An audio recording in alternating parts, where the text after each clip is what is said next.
Hello everyone, welcome to CNA, the daily newspaper analysis. So today we are back with the following list of topics to discuss. So let's start. The first topic says about the 60% of India's voter linked Aadhaar to voter ID. So why this has been in news? Because according to the Election Commission, over 60% of India, which is around 94.5 crore voters, have linked their Aadhaar number to their voter IDs. So therefore, what is the status of this Aadhaar linking in India? So we can see that Tripura has the highest rate of Aadhaar linking with over 92% of the voters in the state providing their Aadhaar details to the Election Commission. So next comes up with Lakshadweep and Madhya Pradesh, which are having the second and the third highest rates of Aadhaar linking with over 91% and 86% of the voters having provided the numbers respectively. In the southern states, having lower proportions of Aadhaar registration compared to the national average, with Andhra Pradesh and Karnataka falling short of around 71%, and Tamil Nadu and Kerala standing around 63% as well as 61%. So as with respective to this country, Gujarat has the lowest Aadhaar registration by voters with only 31.5% of the voters linking the document to their voter registration. So also less than 34% of the voters in Delhi had their Aadhaar linked. So therefore today we could see that with respective to this linking, all the states, major states are basically lacking.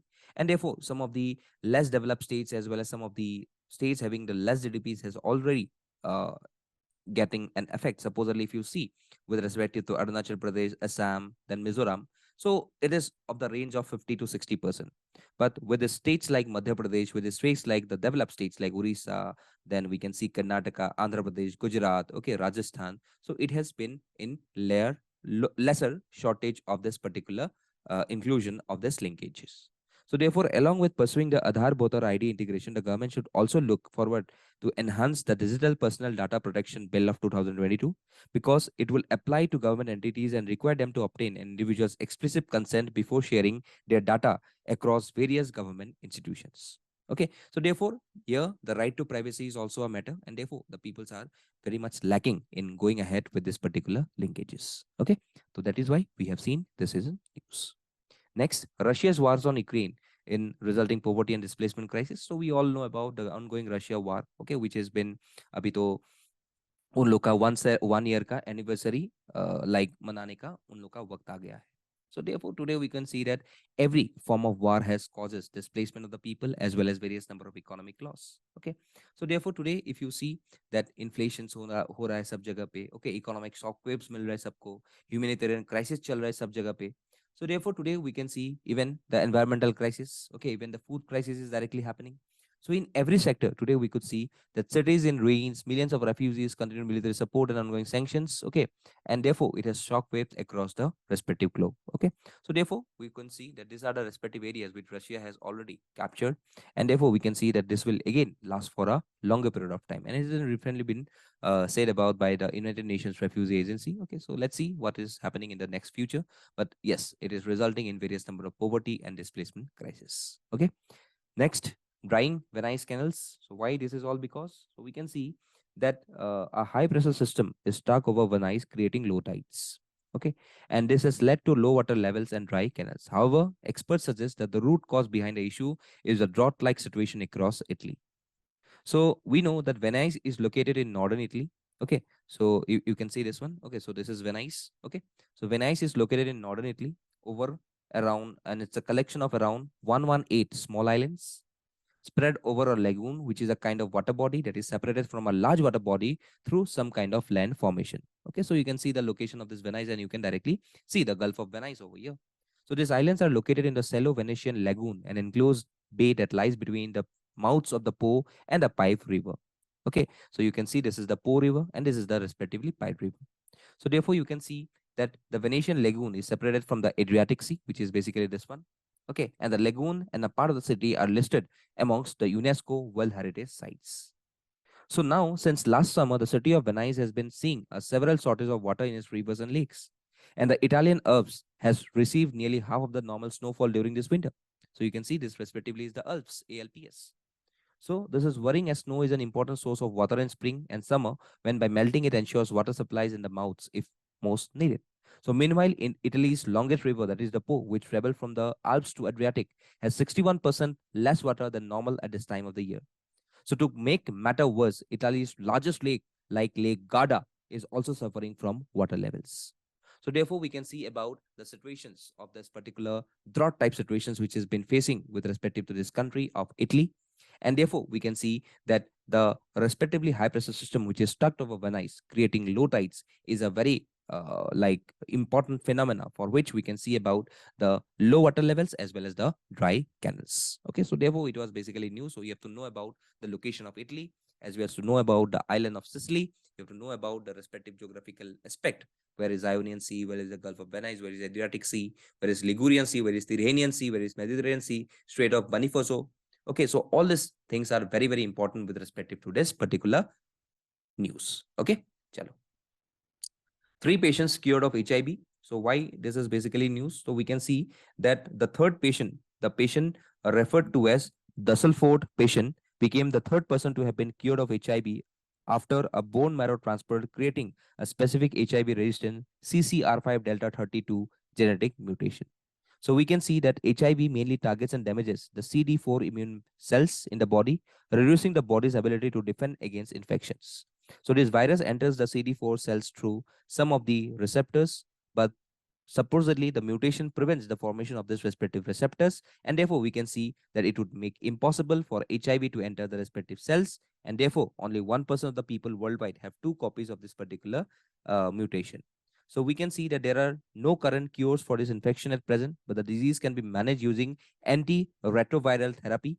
So this medicine suppresses the replication of the virus within the body, allowing the number of CD4 immune cells to bounce back. So if left untreated, the virus destroys a person's immune system, and they are said to be the acquired immunodeficiency syndrome stage, where they get several opportunistic infections that may result ultimately into death. So therefore, this particular 53-year-old man from Germany, who is referred to as Dusseldorf patient, has become at least the third person to have been cured the HIV with the virus not being detectable in his body, even 4 years after stopping the medicine. So therefore, we can see that this patient is basically cured from HIV. So basically, in future, we can see that HIV will be a controlled disease. Okay, chalo. Next पे आते हैं. Rhododendrons carpet Darjeeling and Sikkim Himalayas. So this is rhododendrons. Okay.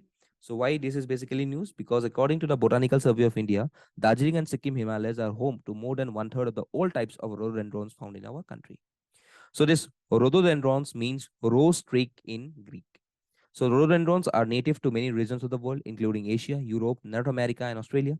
And in India, it is found mostly in the Eastern Himalayas, Western Himalayas, and also the Nilgiris. So therefore, some plants of rhododendrons are evergreen and some are deciduous in nature. So these are popular ornamental plants and are often grown in gardens and parks. So it is considered as an indicator species for climate change, and therefore it is can be seen as a state tree in regions like Uttarakhand, and also it is recognized as a state flower in Nagaland. Okay, so therefore this rhododendrons blooming in the Garhwal Himalayas is celebrated as Phul Sakranti, that is a festival of flowers. So today we can see these rhododendrons are facing a high threat due to anthropological pressures and also because of climate change. Okay, so please remember about these rhododendrons, why it is basically important and why it can be seen in various locations today in our country. Okay, so that remains very important. Lastly, editorial saying about India's R&D estimates are an incomplete picture. So we could see that this particular main region, okay, and basically is in the news just because the India's R&D expenditure GDP ratio of around 0.7% is very low even compared to major economies. So it is much below the world average of around 1.8%. So the main reason is for the low investment in R&D by the corporate sector. So while the corporate sector accounts for around 2/3 of the gross domestic expenditure of R&D in leading economies, it shares around 37% of what in India.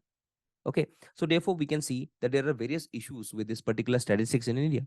So as per the statistics, we can show that our particular spendings are very more as compared to our respective earnings. So even the National Science and Technology Management Information System of the DST, that is the Department of Science and Technology, is an agency that compiles this particular statistics in India. And it is easier to gather the information by the government sector, the higher education sector, and also the public sector enterprises.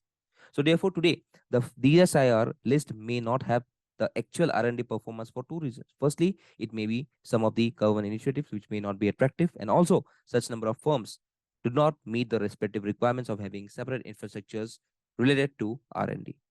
So therefore, in short, the NSTMIS should be using the patents granted data both in India and US, in addition to the current method to identify R&D performing enterprises.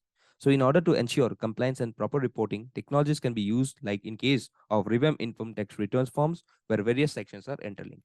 So proper disclosures of information to regulatory agencies, including R&D spending data, should be made an essential component of the environment, social, and governance ranking of enterprises.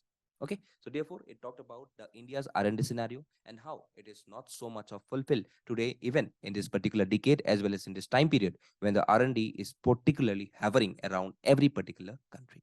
Okay, so that is with respect to this editorial. So we have these 500 MCQs. Please do attend these MCQs and do join our WhatsApp and Telegram channel for further updates.